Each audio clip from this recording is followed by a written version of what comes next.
Hi, I'm Joe Graydon. I'm Terry Graydon. Welcome to this podcast of the People's Pharmacy, where we bring you the stories behind the health headlines. This podcast is brought to you by Redix Industries, makers of Utterly Smooth Body Cream. 800-345-7339, on the web at uttercream.com.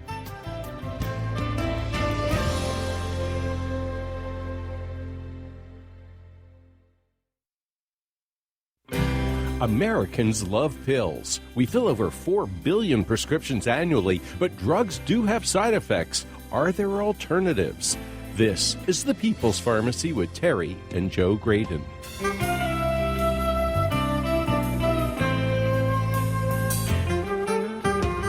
Do you ever get tired of watching television commercials for prescription drugs? There's usually a cute dog or a kid. People are having so much fun, especially when the announcer starts reeling off a long list of scary side effects. It's enough to make you search for interventions that don't involve medications. Dr. Andrew Weil is the father of integrative medicine. His latest book is Mind Over Meds. Know when drugs are necessary, when alternatives are better, and when to let your body heal on its own. Coming up on the People's Pharmacy, a conversation with Dr. Andrew Weil. First, this news. In the People's Pharmacy health headlines, could diet soda be bad for your brain? A new study of people participating in the Framingham Heart Study found an association between downing one artificially sweetened beverage daily and the risks of stroke and dementia. There were 2,888 adults over 45 and 1,484 people over 60 included in the analysis, which ran from 1991 to 2011. People answered questions about diet beverage consumption at several points during the study. Compared to those who did not consume diet drinks, those drinking 6 artificially sweetened sodas a week were nearly 3 times more likely to suffer a stroke. Among the older age group, such diet beverage consumption was also linked to triple the risk of dementia. This is an association that does not demonstrate cause and effect, and the baseline risk for stroke and dementia was not high, so even tripling the risk did not lead to many adverse outcomes. Nonetheless, it might be worth paying attention to this research. Not surprisingly, the American Beverage Association has objected vigorously to its conclusions. Exercise, on the other hand, appears to benefit the brain. Australian scientists performed a meta-analysis of 39 randomized controlled trials. They were looking for evidence that physical activity impacts cognitive function in people over the age of 50. At least 4 weeks of structured aerobic exercise showed measurable benefits for thinking, learning, and reasoning. Weight training was associated with better memory and executive function. Even people whose cognitive abilities had already begun to decline reaped some benefit. The researchers concluded that physical exercise improved cognitive function in the over 50s regardless of the cognitive status of participants. They suggest exercising at moderate intensity or higher as many days of the week as possible. If you're feeling too tired to concentrate, try walking upstairs. Researchers at the University of Georgia compared stair climbing to 50 milligrams of caffeine. 18 college women who were chronically sleep-deprived were recruited for the study. They were given either caffeine or placebo. When the subjects spent 10 minutes walking up and down stairs, the young women experienced an improvement in energy that was greater than that produced by 50 milligrams of caffeine. To get even greater benefit from exercise, older folks may want to drink a little beet juice first. That's the conclusion of a small study of older people with high blood pressure. There were 26 sedentary volunteers over 55. During the 6-week study, they were given 2.3 ounces of a beet juice beverage before they exercised. Half got a high-potency drink with 560 milligrams of nitrate. The other half got the same drink without nitrate. The researchers found that combining exercise with beet juice containing nitrate improved oxygenation of the brain and strengthened the network of neuronal connections in the cortex. EMTs and other first responders may be getting an old tool to use in a new way. Research reported at the Experimental Biology 2017 meeting demonstrated a simple way to prevent cardiovascular decompensation after significant blood loss. Even after bleeding stops, such blood loss may lead to shock with a dangerous drop in blood pressure. Applying a bag of ice water to the face prevented that precipitous drop in blood pressure. The scientists tested their innovation on volunteers who spent time in a special chamber to mimic blood loss rather than on actual accident victims. Ice water on the face for 15 minutes significantly improved blood pressure. This approach should be used only after bleeding has stopped, of course, and the ice bag method will need to be tested in a clinical trial before it's put into practice. Mouse research suggests a possible innovation for treating post-traumatic stress disorder. The scientists used essential oil of orange in their experiments. Mice were conditioned to exhibit a fear response to a certain sound. They demonstrated their fear by freezing motionless for a certain period of time, but exposing them to orange essential oil 40 minutes before and 40 minutes after the initial sound exposure reduced this fear behavior significantly compared to mice exposed to water or those who simply were subjected to the sound. And that's the health news from the People's Pharmacy this week.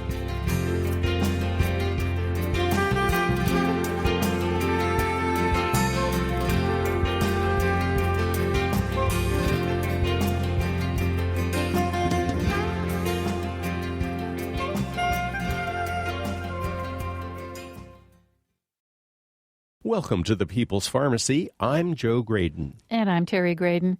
Americans are taking more pills than ever. Both prescription and over-the-counter drugs are being used far more widely than ever before, and we're spending more than ever. Last year, Americans shelled out more than $400 billion on prescription drugs.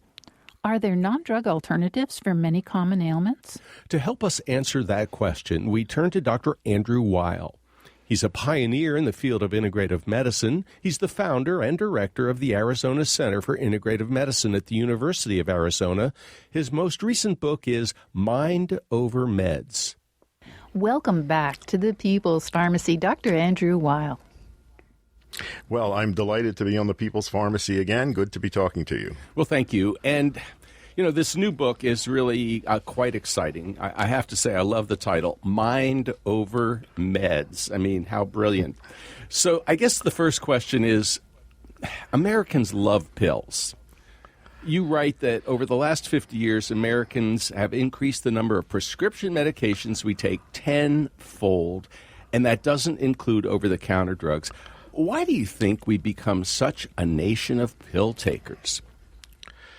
Well, probably we've always loved pills, but I think there has been a dramatic increase in recent years. One factor certainly is direct-to-consumer advertising of prescription drugs. That's an evil practice that should be abolished. The only other country in the world that allows it is New Zealand. And whenever I speak, I tell people to write their legislators and try to get an end to that. But that can't explain everything. I think there is enormous belief in the power of medications. And doctors are trained to use medication as the primary treatment. And they're really not taught about non-drug methods of intervening that can work quite well for common health conditions. Well, we agree. It seems that health professionals, particularly your colleagues, seem to think that medications are really just about the only appropriate way to treat a lot of conditions. And you're suggesting that there are many other ways. Can you give us some examples, please? Well, I think I would start with lifestyle change, beginning with changing dietary patterns. Secondly, increasing physical activity, learning ways of managing stress. Then there's appropriate use of natural remedies and dietary supplements. Then there's taking advantage of the mind-body connection through a whole range of mind-body therapies, everything from biofeedback to hypnosis to visualization. There is manual medicine, adjustment of the physical body, such as done in osteopathy or chiropractic. There are whole medical systems like traditional Chinese medicine and Ayurveda, which work very well for many of the chronic conditions that our medications don't treat so well. Dr. Weil, everything you say resonates for us here on the People's Pharmacy and with many of our listeners. But when we talk to your colleagues, not all of them, because there are a great many physicians who are beginning to embrace what you have been preaching for a couple of decades now, integrative medicine. But there are still a great many medical schools that treat alternative or integrative approaches with skepticism. And there's a belief that supplements are a total waste of money. There's almost nothing being taught in medical schools about herbs.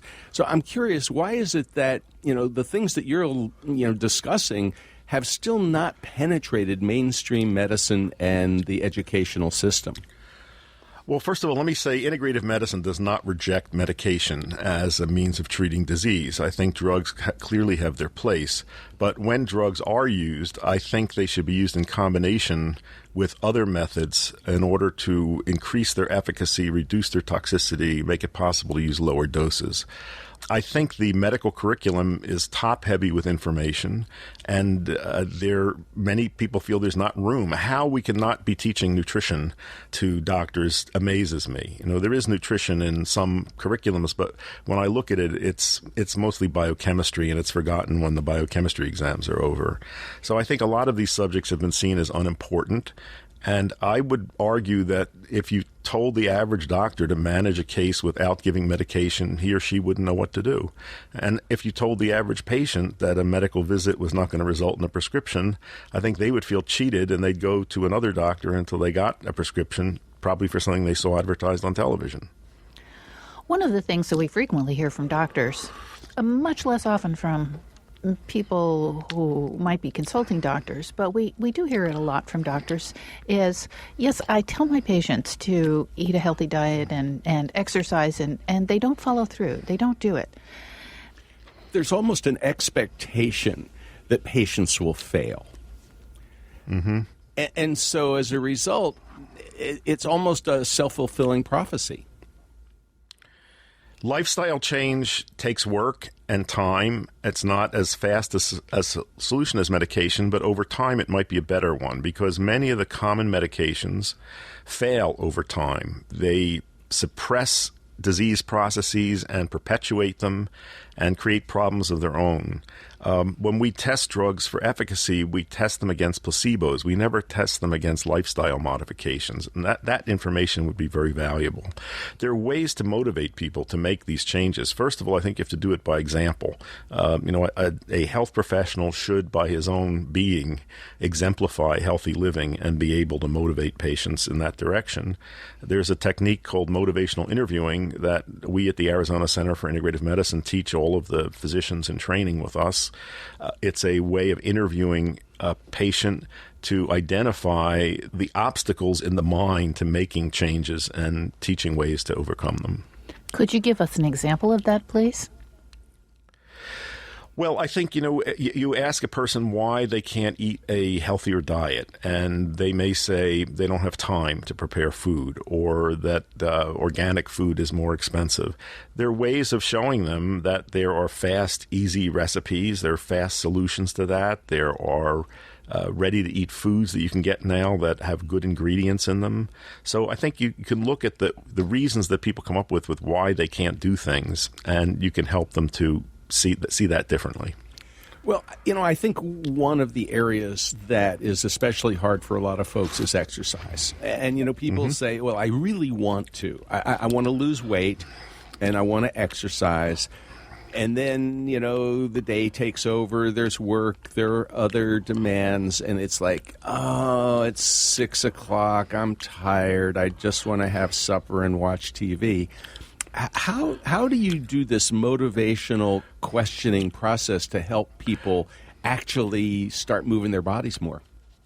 Well, first of all, a general piece of advice that I give is that if you want to have better lifestyle habits, spend more time in the company of people who have them. If you want to be more physically active, spend more time in the company of people who are physically active. And physical activity doesn't have to mean working out in a gym. It can mean simply walking more. So maybe people have the idea that exercise means a strenuous workout on a stationary bike. That doesn't have to be the point. It's just being more active.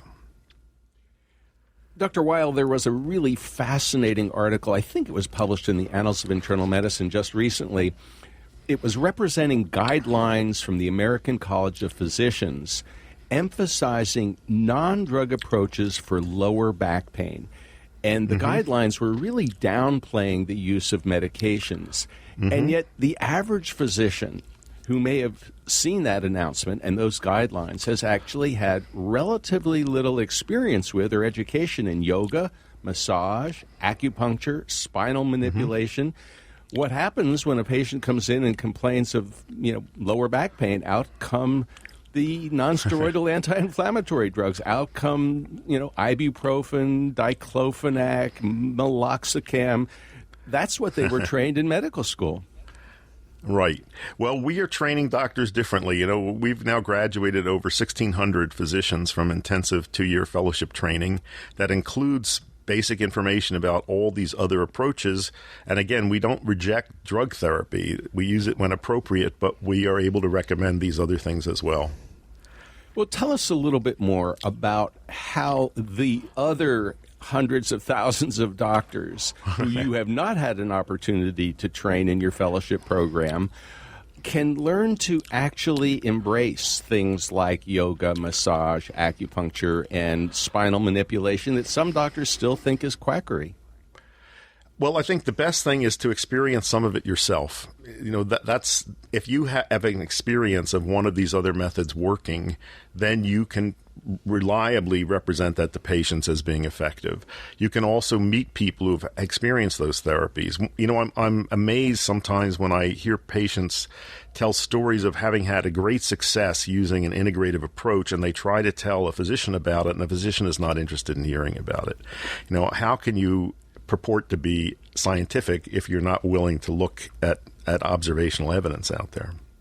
Well, let me ask. We've been talking about the idea that some of these integrative approaches are preferable to NSAIDs, but an awful lot of people use NSAIDs like ibuprofen and naproxen. They're available over the counter. They're not expensive. What's wrong with them? I think the fact that they are so readily available is one of the things wrong with them, because they encourage people to believe that these are benign drugs. They aren't. They're very effective anti-inflammatory agents, and there are appropriate uses for anti-inflammatory agents. But there's a downside to these drugs, the main one being the potential for gastric and intestinal bleeding. And that's a really serious problem. There are, I think we see, last statistic I saw was something like 30,000 deaths a year from people who have NSAID-related GI hemorrhages, and these tend to occur in people that have no warning symptoms. It's not people that have heartburn or stomach irritation from them. Just out of the blue, there's a stomach bleed. So that's one, big problem with them. I think that they are appropriate sometimes for short-term management of acute pain conditions. I think it's unwise to use them long-term over long periods of time. You're listening to Dr. Andrew Weil, founder and director of the Arizona Center for Integrative Medicine at the University of Arizona. His most recent book is Mind Over Meds: Know When Drugs Are Necessary, When Alternatives Are Better, and When to Let Your Body Heal on Its Own. After the break, we'll talk more about the side effects of NSAIDs. What else can you do for pain and inflammation? Pharmacists can play an important role in suggesting alternatives and warning people about adverse drug reactions and interactions. What's the impact of direct-to-consumer drug ads on TV and in print?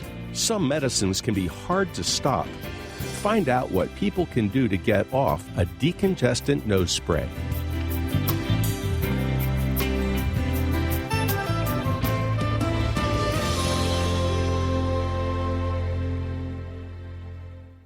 You're listening to The People's Pharmacy with Joe and Terry Graydon. If you like the information you hear when you listen to The People's Pharmacy, you may also enjoy our book published by National Geographic. It's The People's Pharmacy Quick and Handy Home Remedies, available online at peoplespharmacy.com or at your favorite bookstore.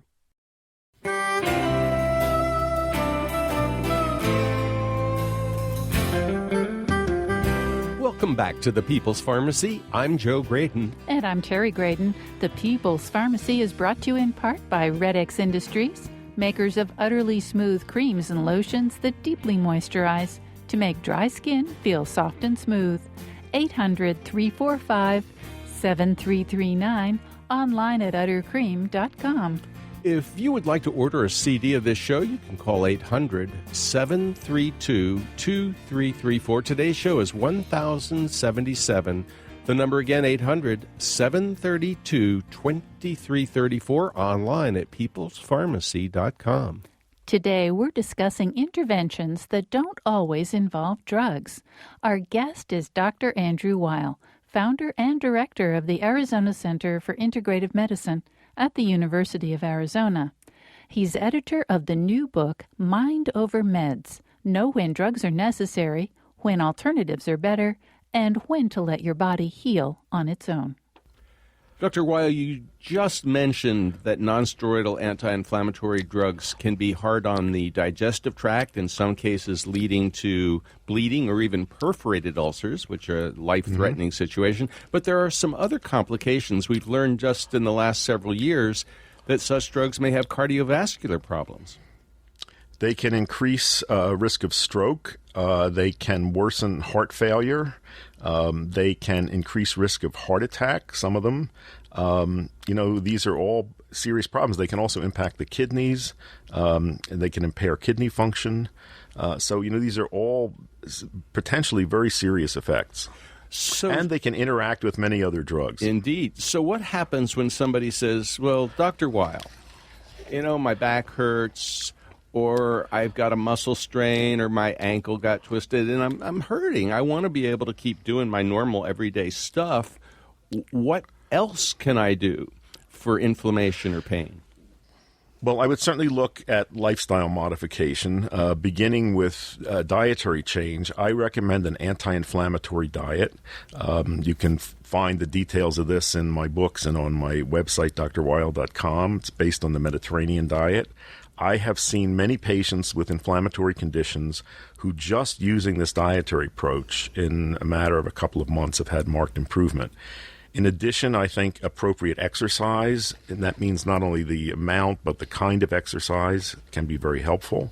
There are natural remedies. Turmeric, the yellow spice, is the most powerful natural anti-inflammatory agent that we know of.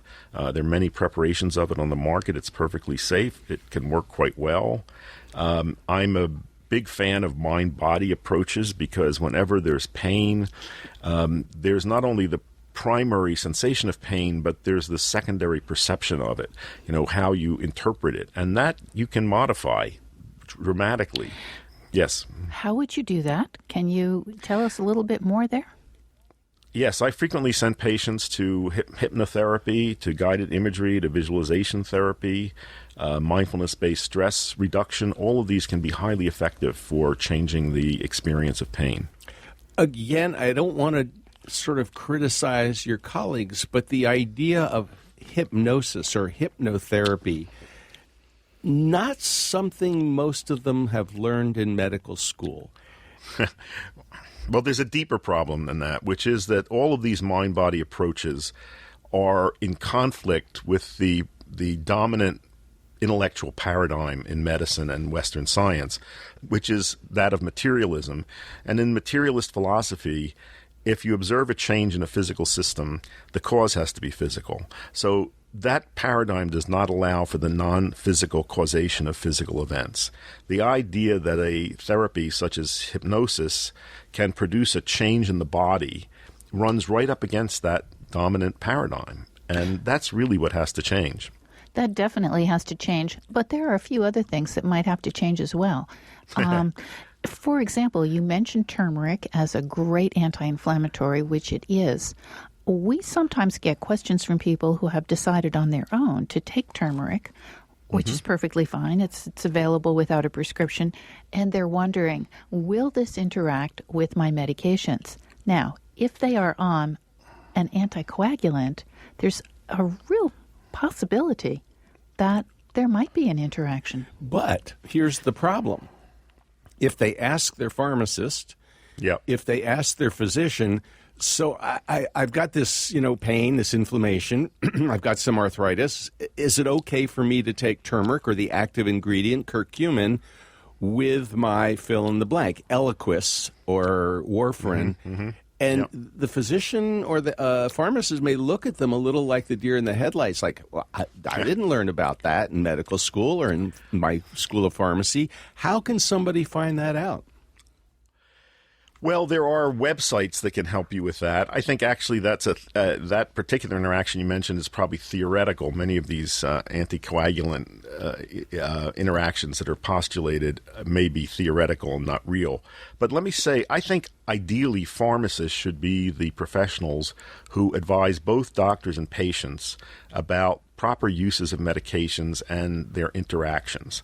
The problem, as you mentioned, is that pharmacists, like physicians, are not really trained thoroughly in the uses of dietary supplements, herbs, other natural remedies. And I think it's crucial to get that information into pharmacy colleges.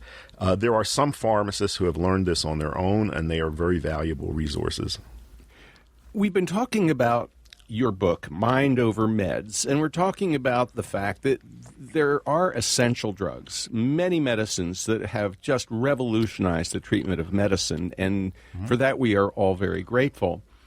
But we also have to recognize that along with the pros come the cons. And you talk in your book about adverse drug reactions and how many deaths occur each year as a result of medications. Well, I think that adverse drug reactions are now ranked as the fourth leading cause of death in general. In the hospitalized population, it's between the sixth and fourth leading cause of death, and one statistic I've seen is 400,000 deaths a year directly attributed to drug toxicity. And this is not mistakes. This is not the wrong drug given to the wrong patient in the wrong dose. It's the right drug, right indication, right patient, right dose, and 400,000 people a year die. That is not acceptable. And you also mentioned all those TV commercials. I mean, it's pretty hard to watch the evening news or a lot of other shows for that matter without seeing a very powerful prescription drug ad. And I recognize that, we kind of sometimes laugh when we see or hear the voiceover announcer saying things like, drug X can cause heart attacks, kidney failure, hallucinations, irreversible brain damage, and death. And while he's doing that... Well, while he's doing that, people are having a great time on the screen. So you should never laugh at that.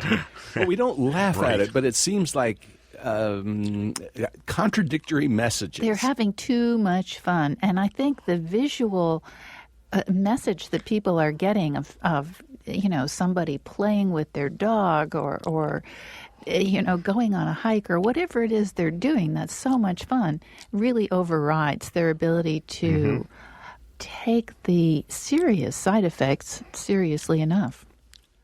Now, I have to tell you, I don't have a very high view of most of the stuff you see advertised on television. I think the manufacturers greatly exaggerate the benefits of these drugs and greatly downplay their risks, often with the collusion of medical journals, and that's a scandal, I think, waiting to come to light. But, drug toxicity is only one of the categories of problems you can get into with medication. Obviously, there's cost. Another one, however, that many people never think of, one is whether these drugs really work, how effective they are.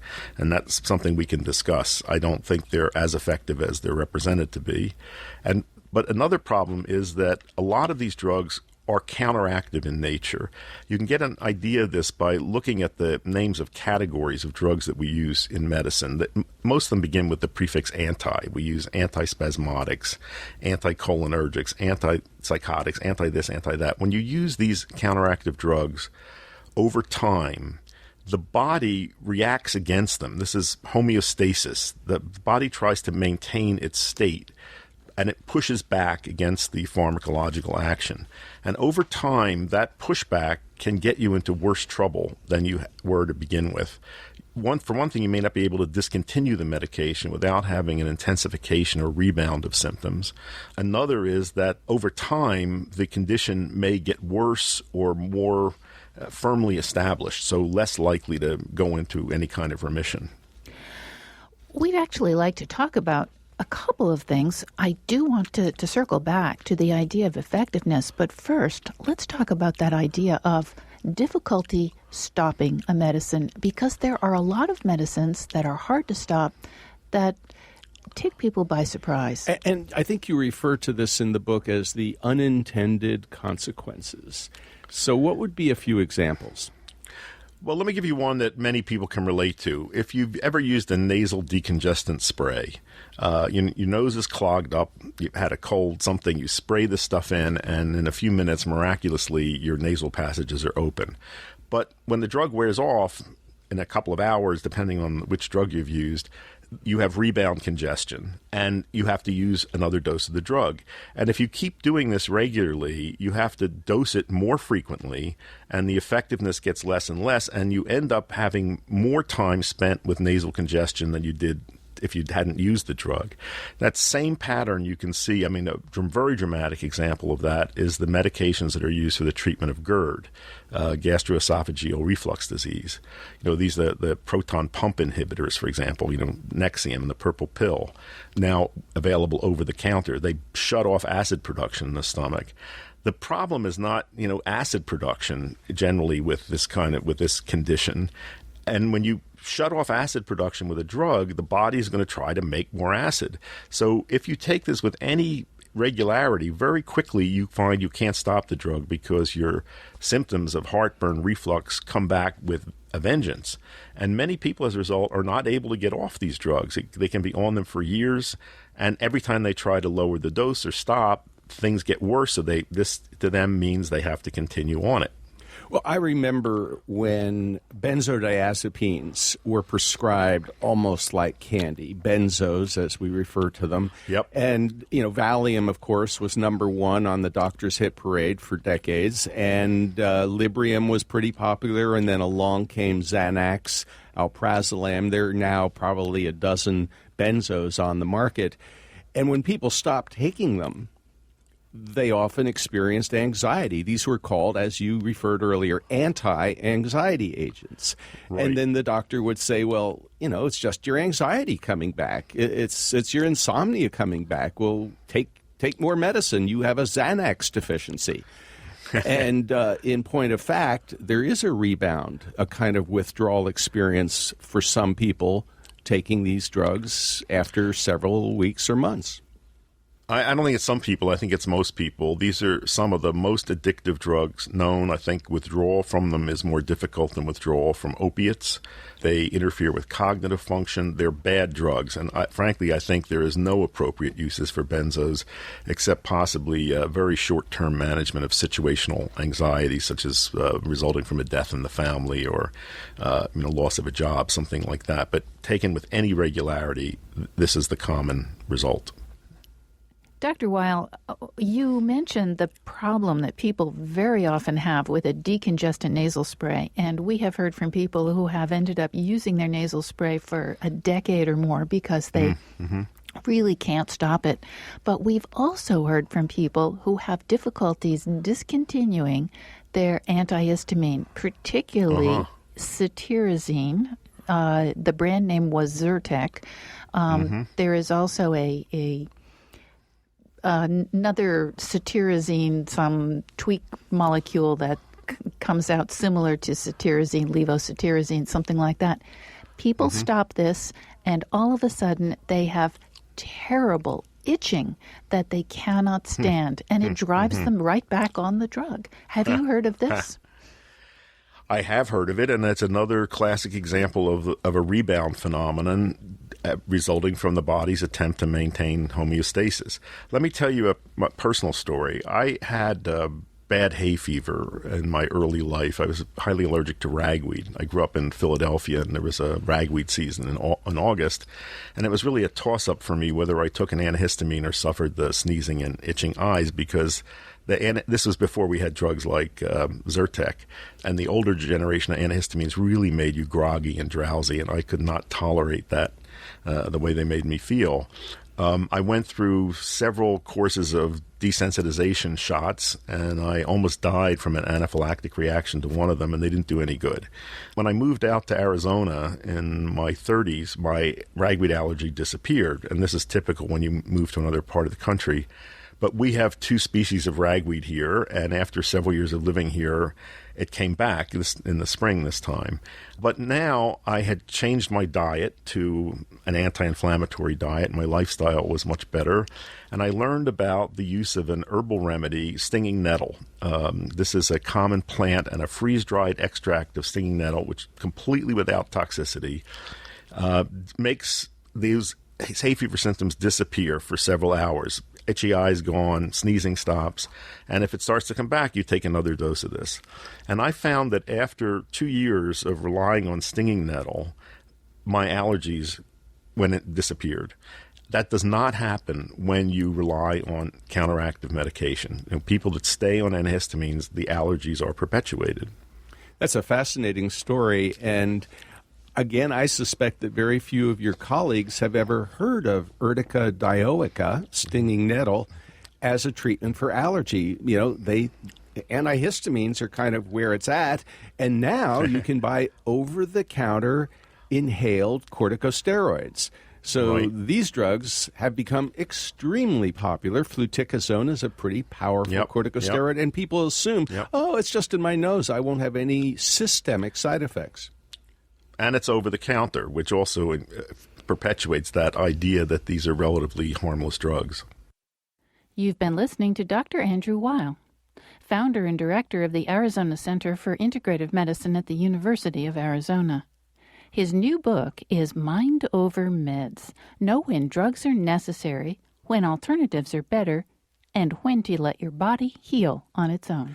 This idea that over-the-counter drugs are harmless, I think, is quite common, which is why so many people take non-steroidal anti-inflammatory drugs, assuming, hey, the FDA wouldn't have approved it for over-the-counter use unless it's perfectly safe.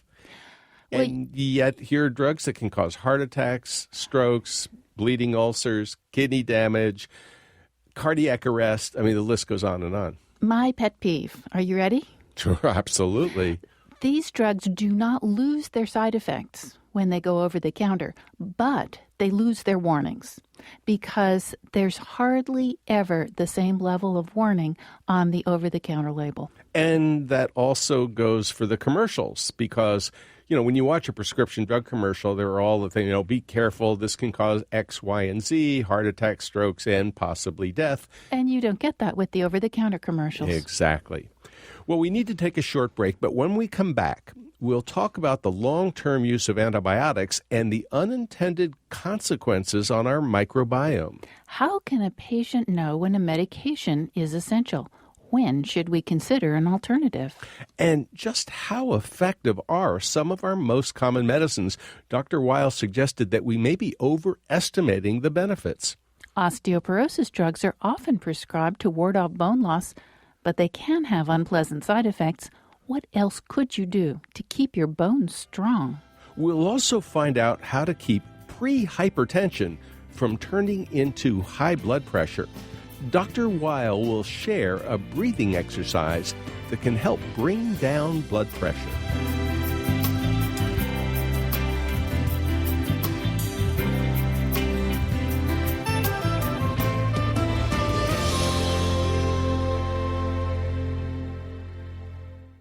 You're listening to The People's Pharmacy with Joe and Terry Graydon. If you value the health information you get when you listen to The People's Pharmacy, consider subscribing to our email newsletter. You'll get the latest health news and information on upcoming podcasts delivered to your inbox twice a week. Look for the link at peoplespharmacy.com.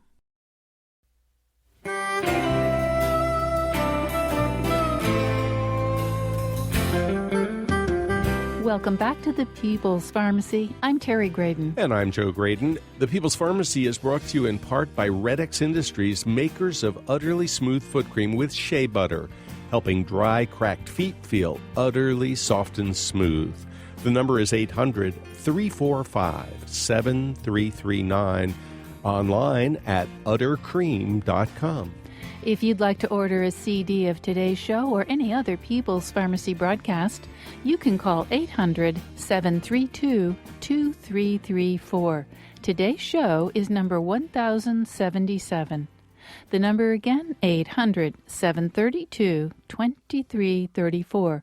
or find it online at peoplespharmacy.com. Today we're talking about when medicines make sense and when there are non-drug options that work. Our guest is Dr. Andrew Weil, founder and director of the Arizona Center for Integrative Medicine.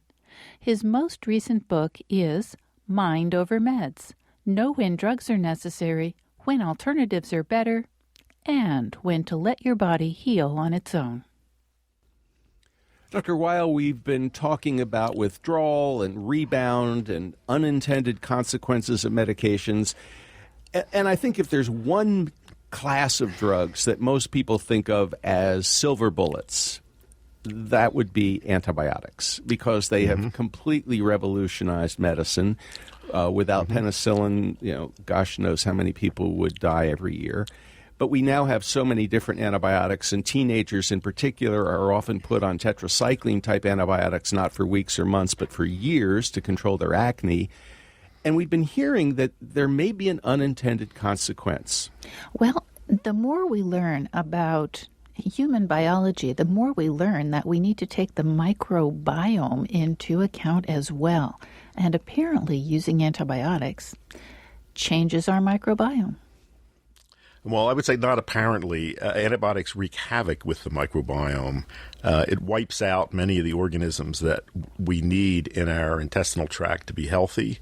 And I think that, along with some other changes in our society, the increasing consumption of processed food, the decline in breastfeeding, the increase in cesarean sections, that all in combination has drastically changed the microbiome in our population. And I think that is related to increases in allergies, autoimmune diseases, in a variety of health conditions that we're now finding linked to the microbial population inside us. So this poses a bit of a problem, because clearly antibiotics are absolutely essential in certain circumstances, but I think everybody recognizes they've also been overprescribed. There are still people who request from their physician an antibiotic at the first sign of sniffles or sneezes, and we all know that antibiotics do nothing for a viral infection. So how do we walk that tightrope? Okay, first of all, to say that antibiotics are overprescribed is an incredible understatement. Antibiotics were silver bullets. They aren't any longer. We have lost their power. We've squandered their power by using them thoughtlessly, recklessly, stupidly. And there is now very serious discussion among knowledgeable experts that we may be at the end of the antibiotic era, and that we're going to have to go back to methods of germ control that were used before we had antibiotics. Use of agents like silver, for example, aggressive disinfection. I mean, this is a real prospect that we are facing now, and it's entirely of our own doing. My gut estimate is that 90% of the instances in which antibiotics are prescribed, they're not needed. And it's not only for viral infections, which is really common. It's for treatment of acne, for treatment of trivial conditions, not to mention the massive quantities of antibiotics that are given to the animals that we raise for food, as well as used on agricultural crops. And those residues are also getting into our bodies and wreaking havoc with, the microbiome. So there's the microbiome problem. Yes, that's huge. And if you have to take an antibiotic, the basic advice is that you want to, the moment you start on a probiotic supplement and continue that for some time after the end of the course of antibiotics. And probably in addition, you should be eating healthy fermented foods, things like kimchi and sauerkraut and yogurt and miso and kefir and all that.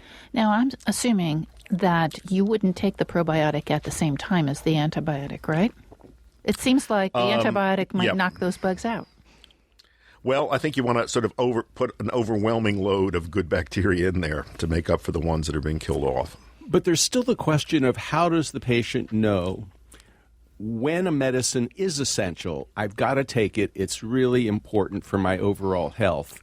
And when do I begin looking for some of the alternatives that you offer in your book? Well, I think, it'd be great to consult a physician trained in integrative medicine who can help you make that judgment, that there are serious conditions that move very quickly, and medication might be the most appropriate strategy. But for many common health conditions, there are effective non-drug therapies available, and there is time to experiment with them, before you start a medication. And if you start a medication, you can start with the lowest dose of the least potent drug and work up from there as needed.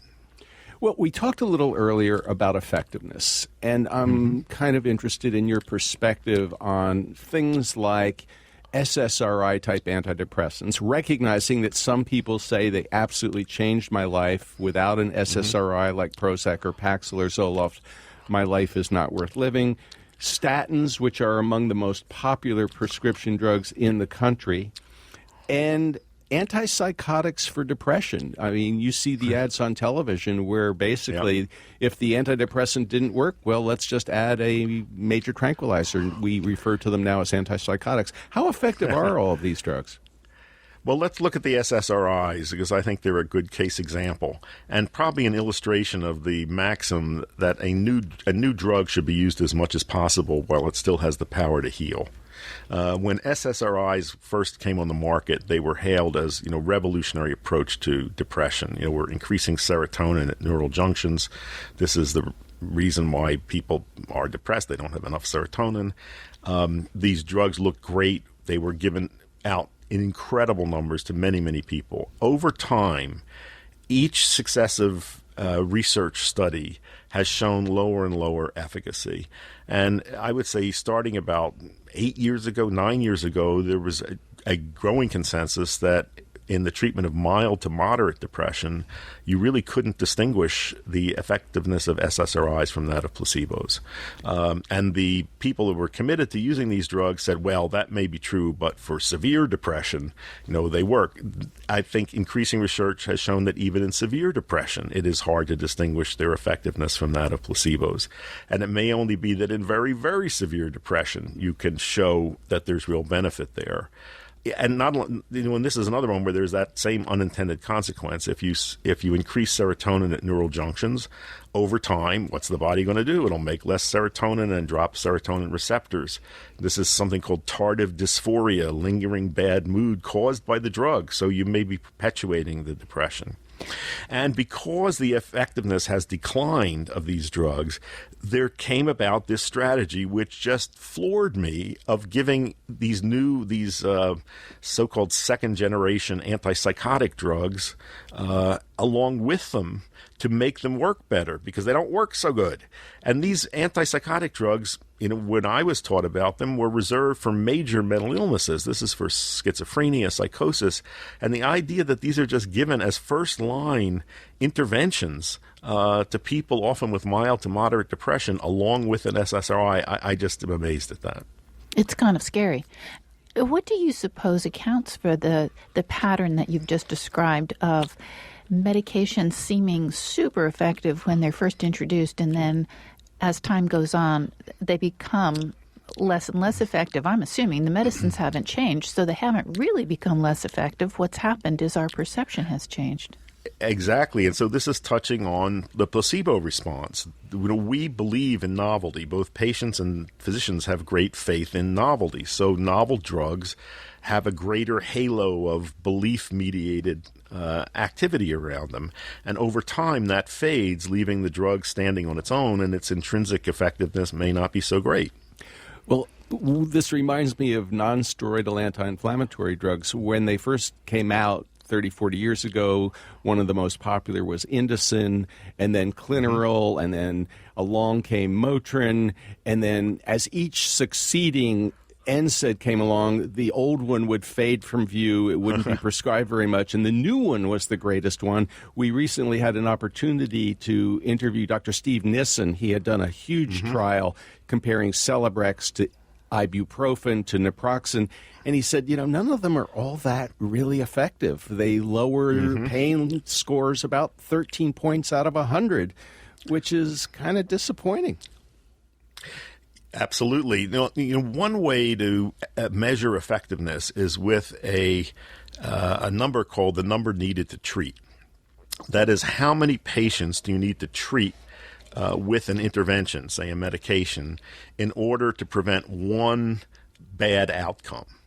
And, for instance, if you're looking at these bone-building drugs that are used in osteoporosis or osteopenia, that's supposedly the precondition for osteoporosis. What you want to prevent is hip fracture. So the question is, how many people do you have to give this medication to prevent one hip fracture? And for those drugs and for many other drugs, the number it's not good. It's that you may have to treat 100, 200 patients with a medication to prevent one bad outcome. So that's a good way to look at this. Now, people who have been told they have osteopenia, they do want to do something. Is there anything appropriate that they should be doing? Sure. Of course, they should be doing weight-bearing exercise. Of course, they should be make sure that their vitamin D levels are in the high optimum range, because vitamin D is the key to absorption and utilization of calcium. They should be getting enough calcium from diet, and they may have to take a little supplemental calcium. But if they have high vitamin D, calcium may not be the main issue.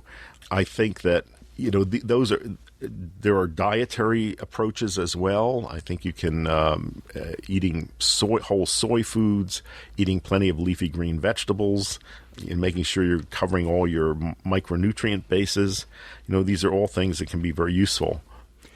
Dr. Weil, one of the most common conditions that affect people as they get older, hypertension.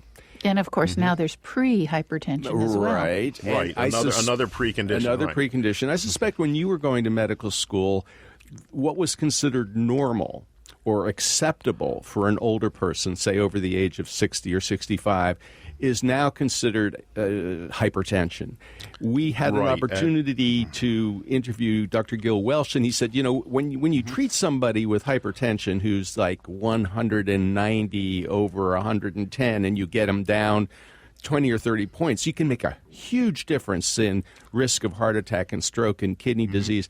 But trying to get somebody from 140 down to 120 may not produce as big an outcome benefit. Can you give us your perspective on treating hypertension, especially in older people, and are there any non-drug approaches?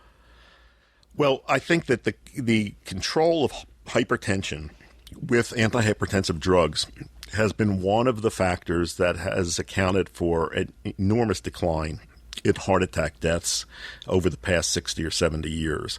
And I think in general it's been a good thing. There certainly are non-drug approaches to hypertension, beginning with the dietary approaches. There's a diet called the DASH diet, DASH, very worth looking at, increasing physical activity. One that often doctors are likely to recommend that, but what they're often not likely to recommend, which I think is central, is some kind of autonomic relaxation, reducing the tone of the sympathetic nervous system. My particular favorite way of doing that is through breath control, simple breathing exercises, but some kind of relaxation training can be very, very useful. Increasing consumption of potassium, mostly through eating more fruits and vegetables, is very helpful. There are some herbal remedies that are useful. So it's worth trying all these things. And it's also crucial to monitor blood pressure at home, because the readings taken in a doctor's office may be artificially elevated. So the first thing is to monitor blood pressure at home, see what it does over a month or two, then try these lifestyle modifications and natural approaches. And then if that fails to get blood pressure down in the desirable range, then it is appropriate to begin medication, starting with, as I said before, the lowest dose of the least potent agent. Dr. Weil, I'm wondering if you can just walk us through very briefly that simple breathing exercise that you talked about. Sure. I call it the 4-7-8 breath. It comes from yoga, and the basic technique is you let all the air out through your mouth, you breathe in quietly through your nose to a count of 4, hold your breath for a count of 7, and then blow air out forcefully through your mouth to a count of 8, and you repeat that for a total of 4 breath cycles. And you got to do this at least twice a day. It's the practice which, over time, changes the tone of the sympathetic nervous system. Dr. Weil, in summing up what you were attempting to accomplish in your new book, Mind Over Meds, know when drugs are necessary, when alternatives are better, and when to let your body heal on its own, what would you like our listeners and their health professionals to understand about your approach? My belief is that over-medication in our population is a major health problem. and that in many, many instances, medications are being given and taken when in fact they're not indicated. A lot of the medications that are most commonly used are not as effective as the manufacturers represent. They are riskier than the manufacturers represent, and using them long term may actually perpetuate or worsen health problems. So it is useful to know when medications are appropriate and what other strategies are available to manage common health conditions that can be used by themselves or in combination with medication. Dr. Andrew Weil, thank you so much for talking with us on the People's Pharmacy today. Good to be on the People's Pharmacy again. You've been listening to Dr. Andrew Weil, founder and director of the Arizona Center for Integrative Medicine at the University of Arizona. His most recent book is Mind Over Meds: Know When Drugs Are Necessary, When Alternatives Are Better, and When to Let Your Body Heal on Its Own. I think Dr. Weil's point is extremely important, that over-medication is a big public health problem, and we need to make sure we're not contributing to it. But I also want to point out that medications save lives and that we have to walk that tightrope so that we know when medicines are appropriate, when they're absolutely essential, and when there may be a different option. And we, of course, do need to know about adverse drug reactions, because if you don't know what symptoms to look out for, you may not realize you're getting into trouble. Exactly right. Dr. Weil pointed out that 400,000 people may die each year from adverse drug effects, even if they're taking the medicine correctly. And that is a scary statistic. Well, that's all the time we have. Lynn Siegel produced today's show. Al Wodarski is the engineer. Dave Graydon edits our interviews. The People's Pharmacy is produced at the studios of North Carolina Public Radio, WUNC. The People's Pharmacy theme music is by B.J. Liederman. The People's Pharmacy is made possible in part by Red X Industries, makers of Utterly Smooth Extra Care 20 Cream, with 20% urea for extra skin protection. The number is 800-345-7339. The website is uttercream.com. To order a CD of today's show or any People's Pharmacy broadcast, you can call 800-732-2334. Today's show is 1077. That number again, 800-732-2334. 2334, online at peoplespharmacy.com. And when you visit our site, you can check out information on prescription drugs, herbal medicines, and home remedies. You'll also find an extended discussion with Dr. Weil about type 2 diabetes and the alternatives to medication for that condition. Share your thoughts on today's show. We'd love to have your feedback. When you're at our website, you can also sign up for our free online newsletter or the free podcast of the show. You can listen at your own convenience or share it with a friend. It's all there at peoplespharmacy.com, and become a friend of the People's Pharmacy on Facebook. In Durham, North Carolina, I'm Joe Graydon. And I'm Terry Graydon. Thank you for listening. Please join us again next week.